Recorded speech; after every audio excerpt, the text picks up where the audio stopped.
Hi, good morning again. Let's start with the tutorial 2 on remote server signing using challenge response.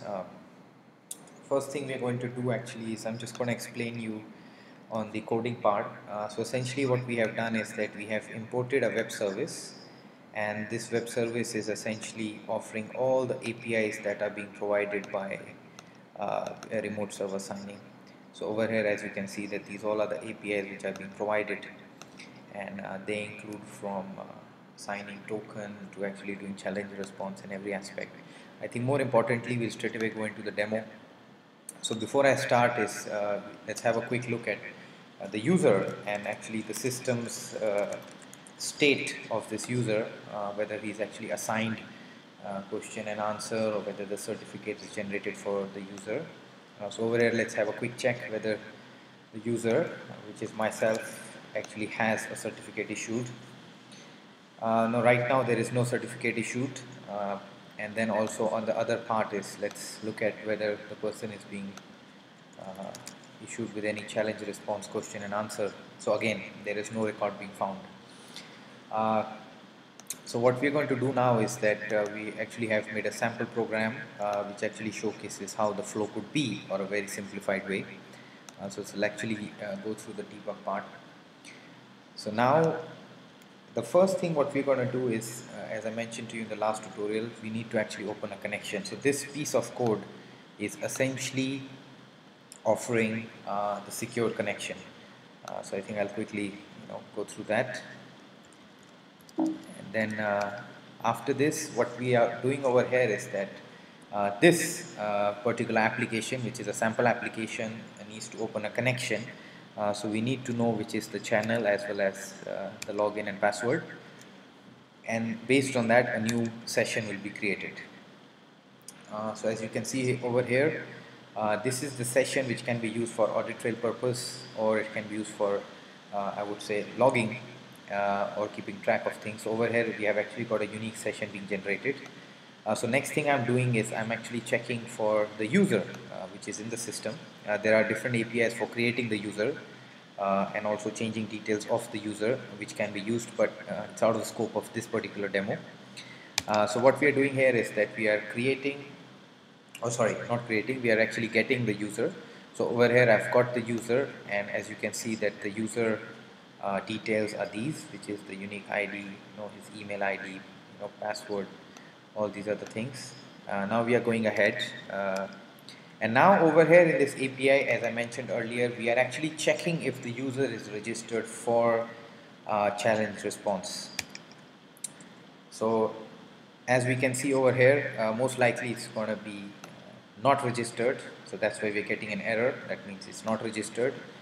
Now what we're going to do is that we need to check if the user, or we need to get the questions which we want to ask to the user. So this is the API for that, which is what we call it as get questions for registration. So over there I am actually asking for 5 questions to be provided, and I will ask or get these 5 questions. So these are randomly picked up from the system, from the list of the system, or sorry, list of the questions which are available in the system, which we had seen in the last tutorial, where we had the whole list of questions that are being asked. So these are the list of random questions which will be picked up, and based on that the response will be provided. So as you can see over here is that I actually have, I have a whole set of questions, which is of 5 questions that are being given back. So it's actually telling me what's your favorite movie of all time, and all these questions which are being asked. So said that, we just proceed ahead. So this is just a quick printing happening right now.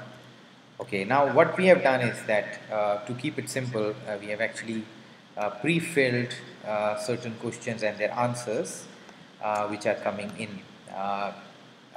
They are not random in this case. They could be made random based on the above API.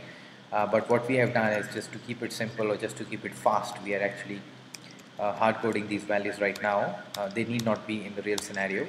So over here we are actually pretending that the user is entering the answers, and then Now, this is the API, that's the crux, or that's the core of what's going to happen. So we are going to register the user, and we are also going to generate the certificate. So this is where, so after this API is called and we get the success, we will be looking at the dashboard again, and two things will be noticed. The first thing will be we will have a certificate generated for the user, and second thing will be that the questions which are being answered by the user, they will also be put into the system. So now let me do that, make a call, and it's taking a bit of time.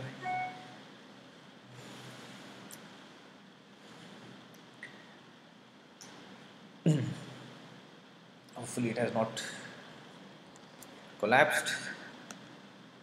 Doesn't look like. Okay. The certificate generation takes a bit of time, especially we are generating 204-bit key pair, and it's on Amazon cloud, so that's why it's takes a bit of time. But I think once this step is done, then we'll have actually everything achieved from the user's perspective.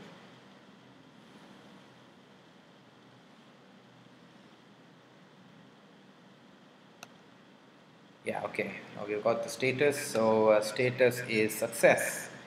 Now let's quickly go and check if we have the certificate being issued to the user.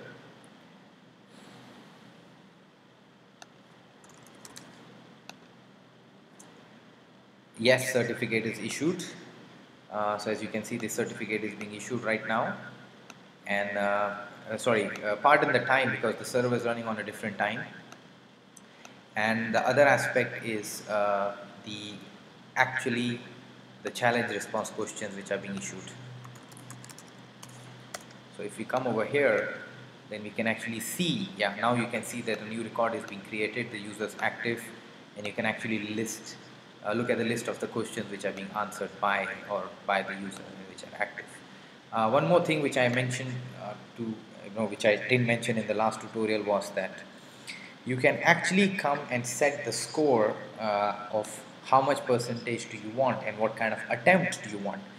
So technically minimum we are taking a 75% to have a high probability of success, and actually going all the way to 100. So 100% means that all the questions need to have all the right answers. 75 means that at least 4 questions out of 5 needs to be in case of 80%, that means 4 questions out of 5 should be corrected or should be correct, and then obviously you can play with the attempts. These attempts is when the user gives the wrong password. So coming back to the user, so over here obviously the count is 0 right now of the attempts which are being put in place. So let me take it further ahead now, continue with the web services. So over here, as we have seen that the user is successfully created and registered, I'm actually going to make another check to see if the user is registered now with the system or not. And as you can see here, we have got the response that the user is active, the status is active, as error code is also 0. Now we'll do a quick API call for getting the questions to be validated for the user. So over here, if you see, we are taking the session as well as the user ID, so specific user for what all questions we need to ask.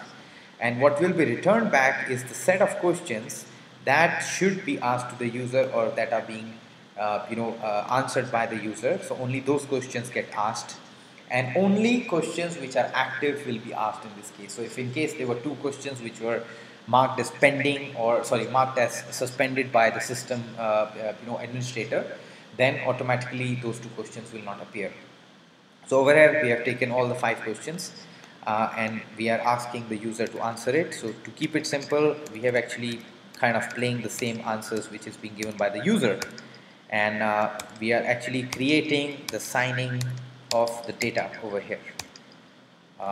And now this is the final call, which is essentially validate user answers and sign transaction. So that is where we are giving the answers under the challenge response, and also we are telling the data which needs to be signed to the system to actually perform the remote server signing.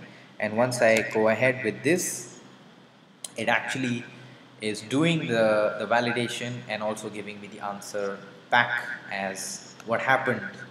And now what happened was it was successfully signed.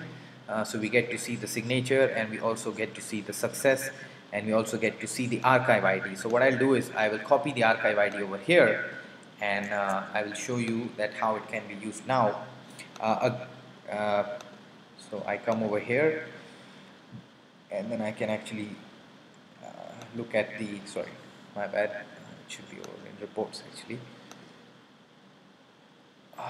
Yeah, so I come over here, I put this, and I select archive ID, and then I do a search. So as you can see that a unique message is being created over here, and then sorry, I think the report is a bit moved towards the right. So actually we have the signature as well as everything being done over here.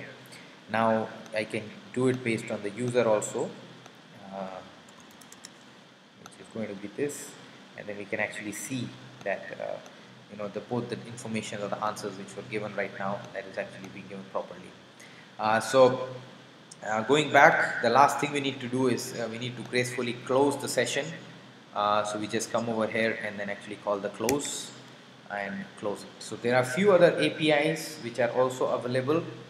APIs like you can change the answers, you can actually validate the answers without actually doing the signing. If let's say you want to use it for password reset or things like that, you can also use it for internal password reset, which is provided in the system, and you can also reset the user.